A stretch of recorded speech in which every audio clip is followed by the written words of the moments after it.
اللهم صل على سيدنا مولانا محمد معدن الجود والکرم وآلہ وصحبہ وبارک وسلم۔ حمد و صلاۃ کے بعد اللہ تعالیٰ اپنے بندوں سے بڑی ہی محبت فرماتا ہے۔ بغیر طلب کے، بغیر دعا کے رزق، مال، اولاد، صحت، عافیت، دوست، احباب، ماں باپ، یہ سب نعمتیں اللہ بغیر طلب کے بندوں کو عطا فرماتا ہے۔ اللہ تبارک و تعالی اپنے بندوں کے حق میں رحمت والے فیصلے کرتا ہے، درگزر والا معاملہ فرماتا ہے۔ جگہ جگہ قرآن مجید میں اللہ تعالیٰ نے اپنے بندوں پر رحمت کرنے کا ذکر فرمایا۔ ان اللہ یغفر الذنوب جمیعا، فرمایا بے شک رب تمہارے سارے ہی گناہ معاف فرما دے گا، تم نا امید نہ ہونا، وہ معاف کر دے گا تمہیں۔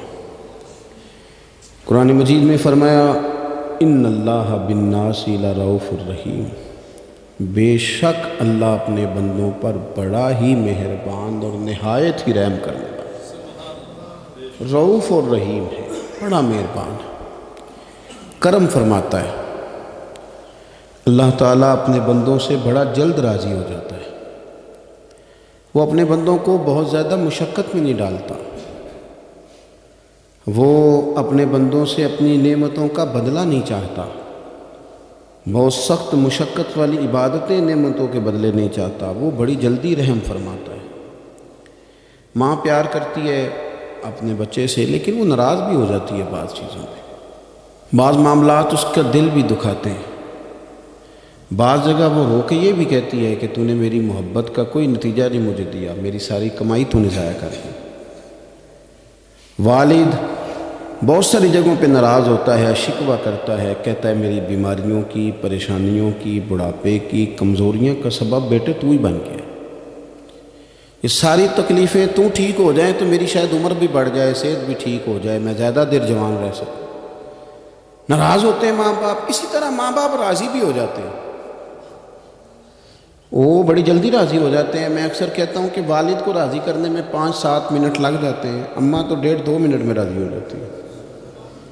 ابا جی کو 5-7 منٹ لگتے ہیں، کئی دفعہ کہنا پڑتا ہے، کوئی دلائل دینے پڑتے ہیں، لیکن والدہ کے لیے تو کچھ بھی نہیں، آپ نیرا جا کے پیروں میں بیٹھ ہی جائیں، کچھ بھی نہ کریں، آپ پورا روئیں، نہ رونے والا منہ ہی بن جائے تو اماں تو نرم ہی نرم ہے، جس وقت جو مرضی آپ کرا لیں ہو گیا۔ اللہ تبارک و تعالی بلا مثال و بلا تشبیہ سمجھانے کے لیے عرض کرتا ہوں، اللہ بھی بعض معاملات میں اپنے بندوں سے ناراض ہو جاتا ہے۔ وہ کہتا ہے میں تکبر کرنے والوں کو پسند نہیں کرتا، وہ کہتا ہے فسادی پسند نہیں ہے، وہ فرماتا ہے کہ راہوں میں کجی کرنے والے پسند نہیں ہیں، وہ فرماتا ہے کہ بدعہدیاں کرو گے تو میں صبح قیامت تم سے سوالات کروں گا۔ اللہ تبارک و تعالیٰ بہت ساری چیزوں کو ناپسند کرتا ہے، ناراض ہو جاتا ہے، بلکہ نبی پاک صلی اللہ تعالیٰ علیہ وسلم نے فرمایا تم بات کرتے کرتے کوئی ایسا جملہ بول دیتے ہو کہ رب اتنا ناراض ہوتا ہے تمہیں پتہ بھی نہیں ہوتا، تمہارے لیے جہنم کا فیصلہ کر دیتا ہے۔ اس لیے پہلے تولو پھر بولو، خود اپنے لفظوں کی تو تم پہرے داری کرو نا کہ میں کیا کہہ رہا ہوں۔ کوئی ایسا جملہ، کوئی ایسی بات وارث شاہ مان کری نہ وارثاں دا، کوئی ایسی بات نہ تمہاری زبان سے نکلے۔ اور حضور یہ بھی فرماتے ہیں کہ اس کا دوسرا پہلو بھی ہے، بعض اوقات تم بات کرتے ایسا جملہ کہتے ہو وہ اتنا راضی ہوتا ہے کہ تمہارے لیے جنت کا فیصلہ فرما دیتا ہے۔ مسلمان کو اب یہ حکم ہے، اس ساری گفتگو کا نتیجہ یہ ہے کہ وہ اپنے جذبات پر، خیالات پر، نگاہوں پر، زبان پر، کانوں پر تھوڑی توجہ دے، بے لگام نہ بنے، بے ترتیب نہ بنے، جو طبیعت میں آئے کر نہ گزرے، تھوڑا سا نہ سوچے سمجھے اور تھوڑا سنبھل کے چلے، کبھی ان کاموں کی طرف نہ جائے جن سے رب ناراض ہو جاتا ہے، ان کاموں کی طرف بڑھے جن سے اللہ راضی ہوتا ہے۔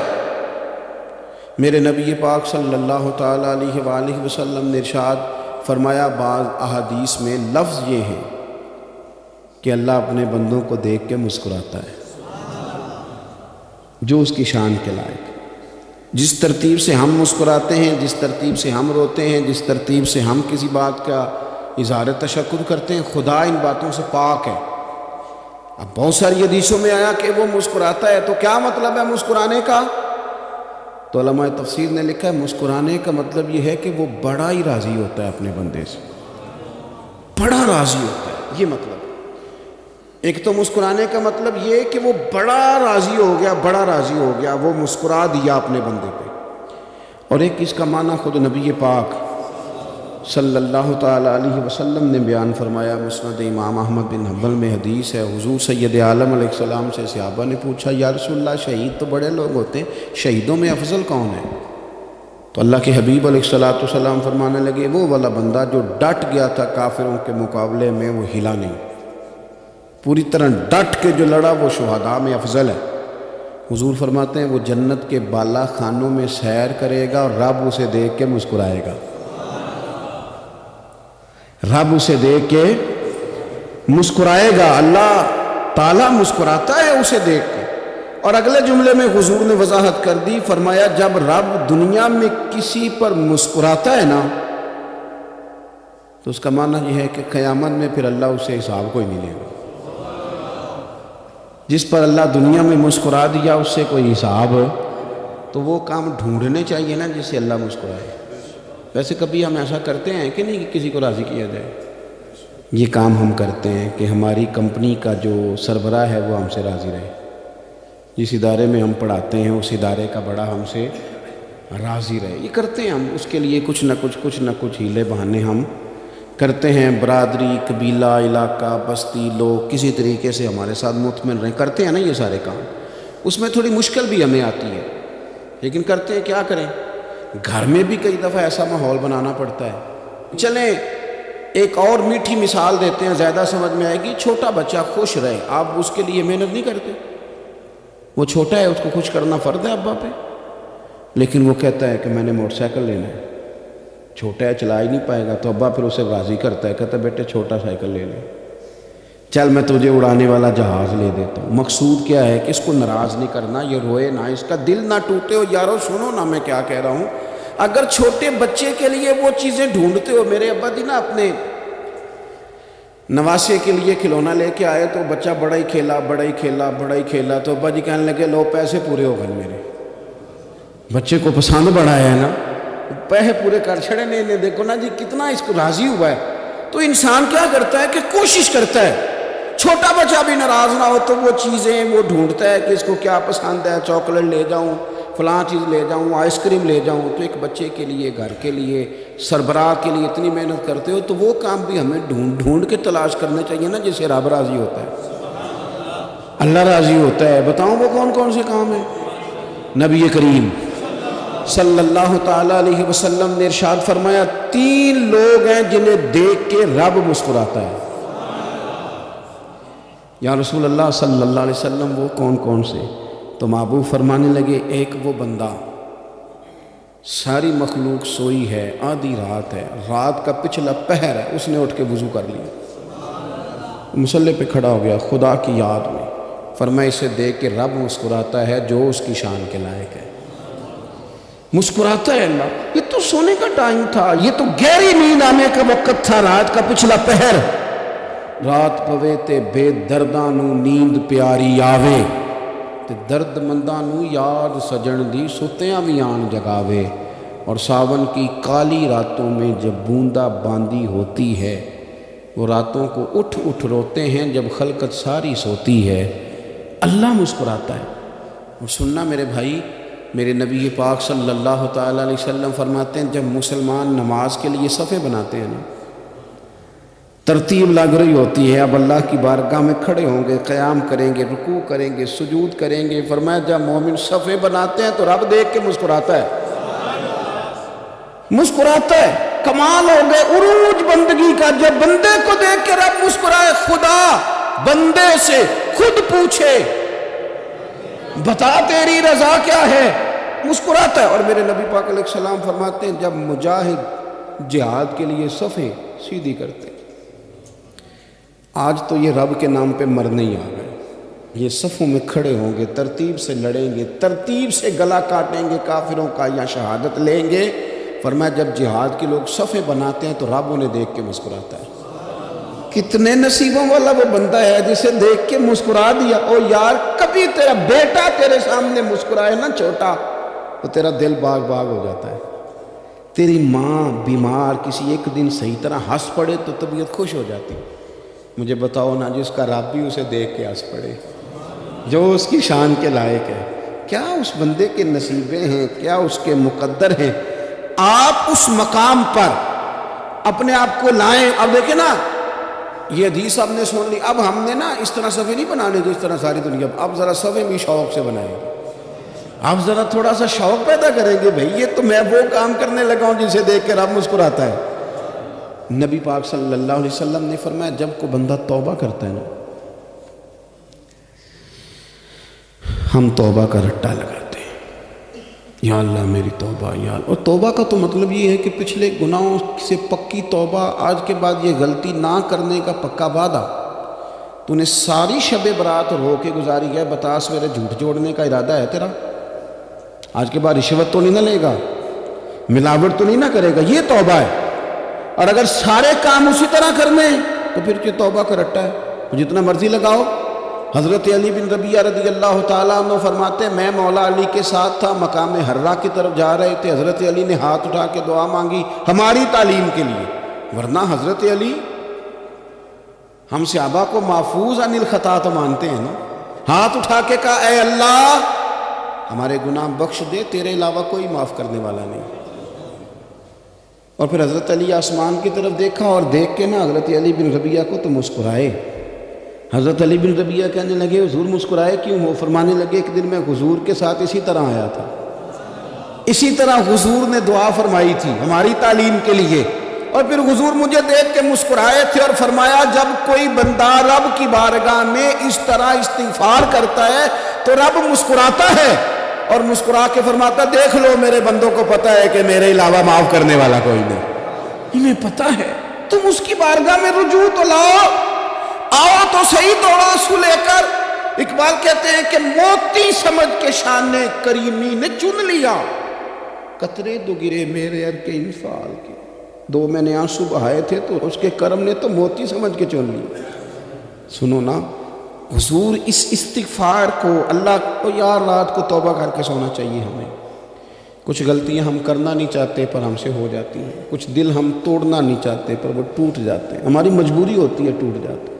رات کو اس کی بارگاہ میں ہاتھ باندھ کے کشکول طلب دراز کر کے خوب استغفار پڑھنا چاہیے کہ مالک بندے ہیں نا کیا کریں، نفس کا ساتھ ہے، دنیا کا ساتھ ہے، خواہشات نفسانیہ، مالک معاف کر دے۔ درد سے توبہ، رسم نہ ہو، کہانی نہ ہو، لفظ نہ ہو، جملے نہ ہو، اور جناب ایسے لوگوں کے بیچ بڑے ہاتھ باندھ کے اور بڑا کوئی ضرورت نہیں، آپ اکیلے اپنی چارپائی پہ بستر کے اندر منہ دے کے بھی درد سے کہیں گے نا معاف کر دے تو وہ تو مہربانی بڑھائے۔ میرے نبی پاک صلی اللہ علیہ وسلم مثال دیتے ہیں، فرمایا ایک آدمی صحرا میں جا رہا، صحابہ سے حضور خطاب کر رہے ہیں، فرمایا ایک آدمی صحرا میں جا رہا تھا، اس نے اپنی اونٹنی پہ کھانا پانی پیسے ہر چیز رکھی ہوئی تھی، صحرا تھا بہت بڑا، درمیان صحرا کے گیا تو تھوڑا سا سستانے کے لیے آرام کرنے کے لیے اونٹنی سے نیچے اترا۔ اب اس نے اونٹنی کی لگام، اونٹنی کی نکیل اپنے سرہانے کے نیچے رکھی، ہاتھ کے ساتھ پکڑی اور سو گیا۔ تھوڑی ہی دیر کے بعد جب اس کی آنکھ کھلی تو دیکھا اونٹنی غائب ہے۔ صحرا میں وہ پیدل نہ آگے جا سکتا ہے، نہ پیچھے جا سکتا ہے، نہ دائیں نہ بائیں، کھانے کو روٹی نہیں، پینے کو پانی کا قطرہ نہیں، تھوڑا ادھر بھاگا ادھر بھاگا، تھک گیا۔ کریم محبوب فرماتے ہیں وہ پوری طرح نڈھال ہو گیا اور مایوس ہو گیا، معاذ اللہ، مایوس ہو کے دوبارہ اسی جگہ آ کے لیٹ گیا جہاں پہلے لیٹا تھا، انتظار کرنے لگا کہ اب موت ہی آئے گی، آخری وقت ہے، نہ میں پیدل یہ صحرا کراس کر سکتا ہوں، نہ پیچھے جا سکتا ہوں، نہ کھانا ہے نہ پانی ہے، سوائے موت کے کوئی سہارا نہیں۔ حضور فرماتے ہیں وہ رستے میں دوبارہ لیٹ گیا، اچانک اس نے رخ بدلا تو اونٹنی سامنے کھڑی تھی۔ حضور نے صحابہ سے پوچھا بتاؤ نا اسے بھلا کتنی کو خوشی ہوگی؟ یا رسول اللہ جسے نئی زندگی مل گئی ہے۔ آپ دیکھیں نا سارے ڈاکٹروں نے کہہ دیا کہ اس کے جو گردے، معدہ، جگر ہر چیز ختم ہے، گھر لے جاؤ خدمت کرو، ہر طرف پریشانی ہے۔ وہ بندہ بھی سمجھ گیا ہے کہ آخری وقت آ گیا، کل جاؤں پرسوں جاؤں، تیاری ہو گئی، سب لوگ آ گئے، باہر والے بھی آ گئے، یہ ماحول ایک عجیب رنگ اختیار کر گیا۔ اچانک ایک ڈاکٹر نے آ کے کہا نہیں نہیں غلطی لگ گئی تھی۔ مجھے بتائیے انداز کیا ہوتا ہے؟ بغیر دوائی کے بندہ اٹھ کے کھڑا نہیں ہو جاتا، او میں تو بچ گیا ہوں۔ نبی پاک صلی اللہ علیہ وسلم فرمانے لگے اس کی اونٹنی مل گئی، بتاؤ بھلا اسے کتنی خوشی ہوگی۔ یا رسول اللہ وہ تو دوبارہ دنیا میں آ گیا۔ حضور فرمانے لگے اسے کچھ بھی خوشی نہیں ہوئی۔ جب کوئی رب کا گناہ گار بندہ آ کے توبہ کرتا ہے، رب کو اس سے کئی گنا زیادہ خوشی ہوتی ہے۔ میرا بندہ آ گیا، میرا بندہ آ گیا، میرے گھر آ گیا، اس نے آنسو بہائے ہیں، اس نے کہا اللہ میں تیرا ہی تیرا ہی رزق کھاتا ہوں، تیری ہی زمین پہ رہتا ہوں، تیرے نام سے میری سانسیں چلتی ہیں۔ وہ آ گیا۔ فرمایا اس اونٹنی والے سے زیادہ رب کو خوشی ہوتی ہے جب گناہ گار آ کے توبہ کرتے۔ گناہ گاروں کے آنسو اس کی بارگاہ میں بڑے مقبول ہیں، لیکن ہم رسم ادا کرتے ہیں، توبہ نہیں کرتے۔ ہم اپنے آپ کے ساتھ دھوکہ کرتے ہیں، جھوٹ بولتے ہیں۔ ہم بندہ کوئی ناراض ہو جائے تو ہمیں کو نہیں نیند آتی، اس کے گھر چلے جاتے ہیں۔ ہم اپنے سارے رشتوں کو، تعلقات کو مینٹین کر کے رکھنے کے عادی ہیں۔ ہمیں پتہ ہے کہ وہاں میں نہیں جا سکا تو بیٹا بھیجتا ہوں، فلاں شادی پہ میں نہیں جا سکا تو بھتیجا بھیجتا ہوں، بھائی بھیجتا ہوں۔ ہر تعلق کا ہم نے خیال رکھا کوئی روٹھ نہ جائے۔ لیکن کمال ہے نا، یہ نہیں سوچا کہ اگر رب روٹھ گیا تو جب وہ روٹھ جائے نا تو سارے رشتے بھی بندے کے پاس موجود ہوں تو کوئی کرامت نہیں ہوتا، پھر کروڑوں روپیہ جیب میں ہوں تو ڈاکٹروں کی دوائیاں اثر نہیں کرتی۔ وہ روٹھ جائے تو پھر انسان اس طرح سے پھسلتا ہے کہ بڑے بڑے اس کے پاس دروازے ہوتے ہیں پر کسی جگہ اس کا ہاتھ نہیں لگتا۔ خدا را خیال کریں، دنیا روٹتی ہے تو روٹھ جائے، رب رسول ناراض نہ ہونے پائیں، اس کا خیال کریں۔ حضور فرماتے ہیں وہ مسکراتا ہے، اسے خوشی ہوتی ہے جب کوئی اس کا بندہ اس کی طرف رجوع کرتا ہے۔ میرے عزیزو، رسول پاک صلی اللہ تعالیٰ علیہ وسلم نے ان لوگوں کے تذکرے کیے جنہیں دیکھ کے رب مسکراتا ہے۔ ہم نا گناہ گاروں پر بھی فتویٰ دینے میں جلدی کرتے ہیں اور نیکی پر بشارت دینے میں بھی جلدی کرتے ہیں، حالانکہ یہ ہماری ذمہ داری نہیں۔ پتہ نہیں اللہ تعالیٰ کس کو کب توفیق توبہ دے کے اپنے قریب کر لے، لیکن بڑی جلدی ہے، بڑی جلدی فتویٰ دینے میں۔ اور یہ فتویٰ اب صرف مفتیوں کا نہیں رہ گیا، یہ میری طرح کے آپ کی طرح کے ڈھیروں لوگ ہیں جنہوں نے جیبوں میں فتوے ڈالے ہوئے۔ بھئی آپ نے کیوں ذمہ داری لے لی ہے جنت میں داخل کرنے کی اور نکالنے کی؟ یہ تو میرے رب کریم کا کرم ہے، وہ جس کو چاہے جب چاہے جتنا چاہے عطا کرے۔ لیکن کچھ لوگ نا بڑے پکے ہو گئے ہیں کہ شاید جو میں سوچ رہا ہوں وہی درست ہے۔ کبھی کبھی کچھ چیزیں عجیب بھی ہوتی ہیں، لہذا خدا کی رحمت پر بھروسہ کر کے بات کرنی چاہیے، اپنی مرضی کے فتوے نہیں داغنے چاہیے۔ وہ دیکھو جی فلانا بندہ یوں کر رہا ہے، آپ کو پتہ ہی نہیں پوری بات کا، آپ کو علم ہی نہیں پوری بات کا۔ حضرت بہاءاللہ نقشبند بخاری رحمۃ اللہ علیہ فرماتے میں حج کرنے گیا تو وہاں میں نے ایک آدمی کو کروڑوں کا کاروبار کرتے دیکھا تو میرے دل میں خیال ہے یہاں بھی اللہ اللہ کرنی چاہیے تھی، دنیا داری کر رہا ہے۔ لیکن فرماتے ہیں حج سے فارغ ہوئے تو میں نے دیکھا وہی بندہ سارا کچھ رب کی بارگاہ میں خیرات کر رہا ہے، اور سینکڑوں غریب حاجی ہیں جن کو پورے پورے خرچے دے رہا ہے۔ تو میں نے وہیں اپنی سوچ سے توبہ کی کہ میں کہاں تھا۔ بڑی جلدی کھڑے نہ ہو جائیں۔ حضرت حسن بصری رحمۃ اللہ تعالیٰ علیہ ارشاد فرماتے ہیں کہ میں دریا کے کنارے گیا تو وہاں میں نے ایک شخص کو دیکھا، وہ اپنی ایک خاتون کی گود میں سر رکھ کے بیٹھا اور قریب ایک بوتل بھی پڑی ہے۔ میرے دل میں معاذ اللہ خیال آیا کہ دیکھو کس انداز میں ایک عورت کے ساتھ یہ ہے اور پاس بوتل بھی پڑی ہے، جانے شراب ہے۔ کہتے میں سوچ ہی رہا تھا کہ اچانک ایک کشتی آ رہی تھی دریا میں، وہ ہچکو لے کھائے، کشتی میں 4-5 لوگ تھے، وہ دریا میں ڈوبنے لگے۔ وہ آدمی تیزی سے اٹھا، دریا میں چھلانگ لگائی، پہلے ایک کو نکالا، پھر دوسرا نکالا، پھر تیسرا نکالا، ایک بندہ رہ گیا۔ کہنے لگا حضور مجھے تو آپ نے گناہ گار سمجھا ہے، میں تو بڑے غلط انداز میں یہاں بیٹھا ہوں، آپ نے جو سوچا چلیں گے چوتھا بندہ آپ نکالنا ہے، کرے نا یہ کام، کرے نا یہ کام۔ بڑے بھولے بھالے بڑے اللہ والے، ریاض آپ کو بس ہم ہی جانتے ہیں، اتنی جلدی فتویٰ۔ حضرت حسن بصری فرماتے ہیں میں پشیمان ہوا، میں نے کہا مجھے تیرنا نہیں آتا، تو دیر نہ کر، چوتھا ڈوب نہ جائے۔ کرتے اس نے چھلانگ لگائی، چوتھا بھی نکال لایا اور کہنے لگا حضرت آپ نے جلدی کی سوچنے میں، یہ بی بی میری ماں ہے اور یہ سرکے کی بوتل ہے۔ ہم ماں بیٹے کا یہ مشغلہ ہے کہ یہ وہ جگہ ہے جہاں آ کے لوگ مسافر اترتے ہیں، اور یہاں سے کسی کا گھر 100 میل ہے، کسی کا 200 میل ہے۔ ہم صبح سرکہ، کھجوریں، روٹیاں لے کے یہاں آتے ہیں، مسافروں کی نوکری کرتے ہیں، کوئی پریشان ہو تو مدد کرتے ہیں۔ حضرت خواجہ حسن بصری فرماتے ہیں میں نے معافی مانگی، ان سے بھی مانگی، رب سے بھی مانگی۔ انہوں نے مانگ لی نا بزرگ تھے، پر ہم کو نہیں تیار مانگنے کو۔ ہم ہر وقت بدگمانیاں، وہ فلانے جرم کرتا تھا، میں اسے اب کیسے نیک مان لوں؟ بھئی اب وہ نمازی ہے، خدا کے گھر آتا جاتا ہے، اب اللہ کی بارگاہ میں حاضر ہوتا ہے، جب رب نے معاف کر دیا تو بھی سوچ بدل جا۔ سنیں حضور کیا فرماتے ہیں۔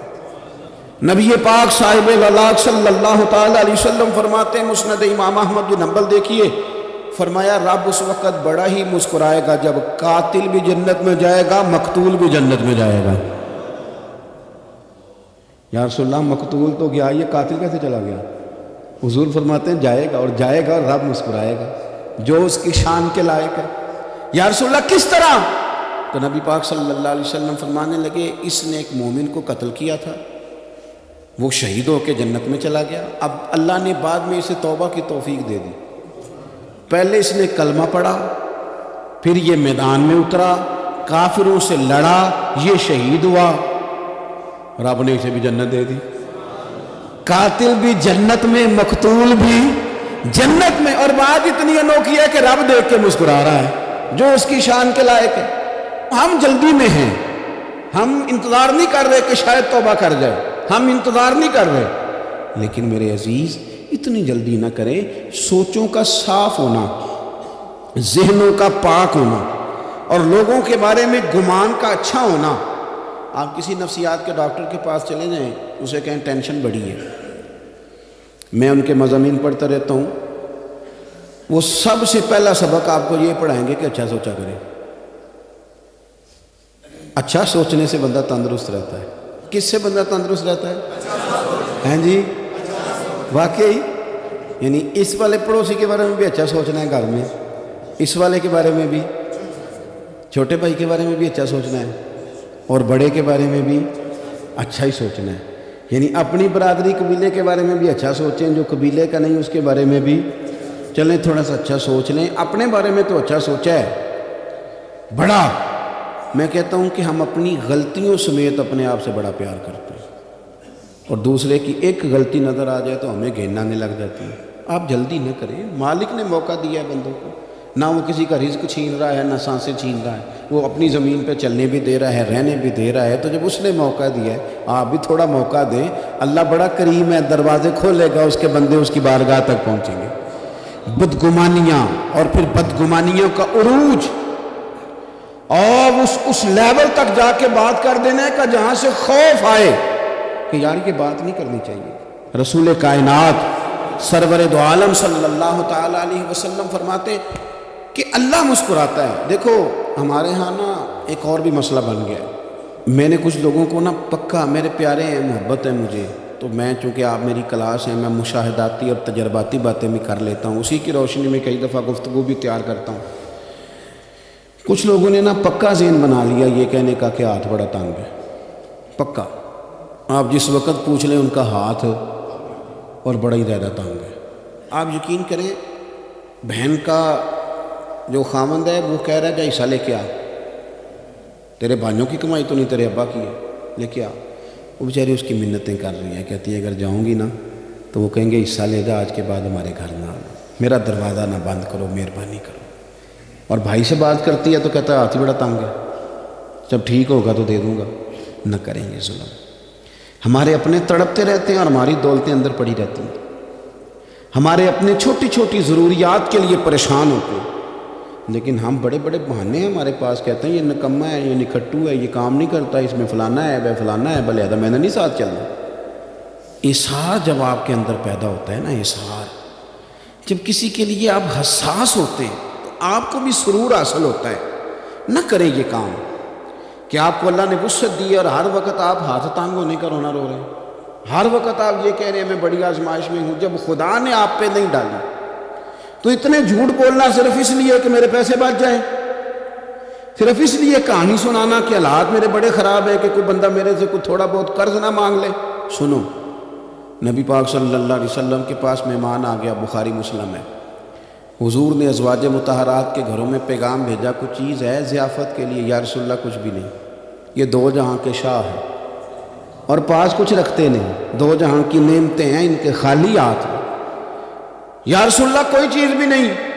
حضور نے صحابہ کے مجمع پہ نظر ڈالی، یا رسول اللہ صلی اللہ علیہ وسلم حکم ہو، تو حضور فرمانے لگے تم میں سے کوئی بندہ ہے جو اسے گھر لے جائے روٹی کھلائے؟ ایک صحابی اٹھے فوراً، حضور میں لے کے جاتا ہوں کھانا کھلاتا ہوں۔ فرماتے ہیں میرے گھر میں صرف بچوں کا کھانا تھا، یہ نہیں کہ فریزر بھرا ہوا ہے نعمتوں سے، صرف بچوں کا کھانا، یہ نہیں کہ کسی کو دیکھ کے اپنی ہنڈیا پہ برتن دے لیا، صرف بچوں کا کھانا۔ کہتے ہیں گھر گیا، بیوی سے کہا کیا کیفیت ہے؟ کہنے لگی بچوں کی روٹی ہے۔ میں نے کہا بچے سلا دے، صبح ناشتہ کر لیں گے۔ تو کہنے لگی آپ کیا کھائیں گے؟ تو میں نے کہا نہ میں کھاؤں گا نہ تم کھائے گی، مہمان جو نبی پاک کا ہے۔ کہا اچھا، اب ذرا تجویز دیکھو میاں بیوی کی سوجھی آپس میں۔ کہتے ہیں کھانا لگا دینا، کیونکہ ایک آدھ بندے کا کھانا ہے۔ اپنی غربتوں کا ہر جگہ اظہار کرنا، رونا رونا، یہ دیکھو غربت کیسے چھپائی جا رہی ہے۔ اس کو کہا نہیں کہ چل تو تھوڑا رحم کھا، تو آیا ہے تو تھوڑا رحم کھا، یہ نہیں کہا اٹھ کے نا تو کھانا رکھنا اور اٹھ کے نا چراغ ٹھیک کرنے کے بہانے بجھا دینا۔ ہم دنیا والوں کے سامنے کیوں اپنے دکھ بیان کریں؟ ہم جو کہیں گے رب رسول کی بارگاہ میں کہیں گے۔ تو نا چراغ ٹھیک کرنے کے بہانے، اہلیہ اٹھی، کھانا دینے کے بعد چراغ ٹھیک کرنے کے بہانے بجھا دیا۔ خامد بھی ہاتھ چلاتے رہے، بیوی کبھی برتن رکھتی کبھی اٹھاتی، پتہ چلے کہ کھانا کھا رہے ہیں، کھانا کھایا جا رہا ہے۔ کہتے ہیں مہمان پیٹ بھر کے کھانا کھا گیا۔ یہ کام ہوا رات کے اندھیرے میں، اس وقت ہوا جب چراغ بھی بند تھا، اس وقت ہوا جب کوئی دیکھنے والا نہیں تھا، کسی پڑوسی کو بھی خبر نہیں تھی۔ فرماتے ہیں صبح کے اجالے میں اس مہمان کو لے کے مسجد نبوی میں نے قدم رکھا تو نبی کریم نے فرمایا رات جو تم نے کام کیا ہے نا اسے دیکھ کے میرا رب بڑا مسکرایا ہے، اللہ بڑا مسکرایا ہے۔ اللہ تر دامنی پہ شیخ ہماری نہ جائیے، ہم دامن نچوڑ دیں تو فرشتے وضو کریں۔ یہ شان ہے صحابہ کی۔ نبی کریم علیہ السلام نے فرمایا رب رات مسکرایا تیرا یہ انداز دیکھ کے، اور اس نے قرآن نازل کیا وَيُبْصِرُونَ عَلَىٰ أَنفُسِهِمْ وَلَوْ كَانَ بِهِمْ خَصَاصَةٌ۔ کچھ لوگ وہ ہیں جنہیں بڑی بھی ضرورت ہو تو دوسروں پر اثار کر دیتے ہیں، قربانی دے دیتے ہیں۔ رب مسکرایا ہے، اندر پیسے رکھے ہوئے ہیں، اندر پیسے رکھے ہوئے ہیں، اور بہن آ کے منت کر رہی ہے کہ بھائی حالات بڑے خراب ہیں، تھوڑی سی مہربانی کر۔ تو کہتے ہیں بہن پردہ ہی ہے بس، کیسے بتاؤں تجھے حالات، مجھے کیا بتاؤں، کام کتنی مشکل سے چلتا ہے، یہ پردہ یہ بس۔ بہرحال اگر تو نے کہا ہے نا 50,000 تو میں زیادہ نہیں کو 20 کو دے دوں گا تجھے، وہ بھی خاصی نیکی کر کے، وہ بھی بتا سکھا کے۔ رات اماں پہ علیحدہ سے احسان چڑھاؤں گا، ابا پہ علیحدہ سے چڑھاؤں گا کہ تمہاری بیٹی کے ساتھ تعاون کرنا، سارے علاقے کو ویسے ہی بتاؤں گا۔ اور وہ غریبنی بیچاری 20,000 لے کے گھر گئی ہے، پھر سفارشیں کر رہی ہے کہ مہربانی کرو۔ میں نے ایسے بھی دیکھے ہیں جو پہلے بیوی کو پکڑاتے ہیں، تو دے، اس لیے کہ پھر وزیر اعظم تو ڈنڈا نکال لے گا تو بڑا مشکل ہو جائے گا پھر گھر میں رہنا، لہذا وہ یہ تو آگے لا۔ یہ کیا لہجہ ہے آپ کا؟ یہ تو کسی کو بھی دیں تو چھپا کے دینے کا حکم ہے، کسی کو بھی دیں تو ہمیں حکم یہ ہے کہ سیدھے ہاتھ سے دینا ہے، الٹے کو خبر۔ اور یہ جو بالکل ہی اپنے ہیں ان پر تو پردہ پوشی آپ کے لیے ویسے ہی ضرورت تھی۔ میرے عزیز، رب مسکراتا ہے۔ میرے نبی پاک علیہ السلام نے یہ اعمال ہمیں بتائے جن پر اللہ مسکراتا ہے، خوش ہوتا ہے۔ اور بعض لوگوں کو حضور نے نامینیٹ کیا، حضرت سعد بن معاذ رضی اللہ تعالیٰ عنہ عظیم صحابی تھے۔ یہ وہ خوبصورت صحابی ہیں جن کے جنازے کو کندھا میرے نبی پاک نے عطا فرمایا،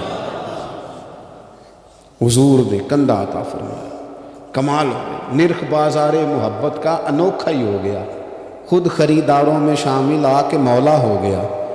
حضور نے کندھا دیا۔ حضرت سعد بن معاذ رضی اللہ تعالیٰ عنہ کا جب جنازہ اٹھا، ان کی والدہ رو پڑی، بڑے درد سے روئی، ماں تھی نا، ان کی آواز جب حضور تک گئی تو نبی پاک نے فرمایا آنسوؤں کو روک لے، آواز کو کم کر لے، تیرے بیٹے کی تو جب روح پرواز ہوئی ہے تو رب مسکرایا ہے۔ جس کے آنے پہ رب راضی ہو مسکرا دے جو اس کی شان کے لائق ہے۔ یہ تو وہ لوگ ہیں کہ جن کے جانے پر نہ رب، وہ کسی نے کہا تھا کہ میرے مرنے پہ ہر سو شور مچ جائے گا، دیکھو گے میرے مرنے پہ ہر سو شور تمہیں پتہ چل جائے گا جب ہم جائیں گے، میرے مرنے پہ ہر سو شور مچ جائے گا دیکھو گے، اور کہنے الوداع سرکار خود تشریف لائیں گے۔ اور درویش کہنے لگے بعد مرندے مکھڑا میرا ہو جاوے جے تازہ، پھر سمجھ لینا محبوب میرے نے آن پڑے ہے جنازہ، اور عاشق کا جنازہ ہے ذرا دھوم سے نکلے اور محبوب کی گلیوں سے ذرا گھوم کے نکلے۔ فرمایا کہ ان کے تو جانے پہ رب کریم، اور حضور نے ایک دعا بھی دی۔ حضرت ابو طلحہ، حضرت طلحہ رضی اللہ تعالیٰ عنہ صحابی تھے، ان کا وصال ہو گیا تو حضور نے دعا بھی دی۔ فرمایا یا اللہ جب میرا طلحہ آئے نا تو اس سے مسکرا کے بات کرنا، یہ تجھ سے مسکرا کے بات کرے جو تیری شان کے لائق ہے۔ تو اللہ تعالیٰ غائب درجے راضی ہوتا ہے۔ ایک دفعہ پھر بات دہراتا ہوں، جو میدان میں ڈٹ کے شہید ہو رب اسے دیکھ کے مسکراتا ہے جو اس کی شان کے لائق ہے۔ جو توبہ صحیح کریں، سچی کریں، رب انہیں دیکھ کے مسکراتا ہے جو اس کی شان کے لائق ہے۔ جو نماز کے لیے صفحے بنائے رب انہیں دیکھ کے مسکراتا ہے۔ جو جہاد کے لیے صفحے بنائے رب دیکھ کے مسکراتا ہے۔ جو لوگ صبح پچھلے پہر اٹھ کے عبادت کریں رب انہیں دیکھ کے مسکراتا ہے۔ اور جو کبھی کبھی بھوکے رہ کے دوسروں پر قربان کر کے اثار کر دیں رب انہیں دیکھ کے مسکراتا ہے۔ بہت بڑی فضیلت ہے۔ اللہ ان سارے کاموں میں سے کسی ایک کام پہ ہمیں بھی لگا دے تاکہ یہ بڑی فضیلت اللہ تعالی ہم گناہگاروں کے حصے میں بھی فرما دے۔ آخر دعوانا ان الحمدللہ۔